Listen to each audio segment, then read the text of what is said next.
Hi! In front of me is Doogee S40, and today I would like to show you how you can turn on or off high contrast text on this device.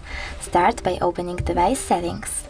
Then you need to choose accessibility over here, scroll all the way down and click on the switcher next to high contrast text. As you can see, oh, so something happened, okay. I will turn on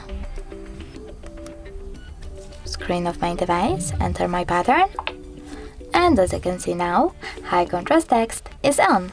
If you wish to turn it off, you can always go back into the same settings and click at the same switcher. Thanks so much for watching. If you enjoyed this video, don't forget to leave a like, comment and subscribe. Bye!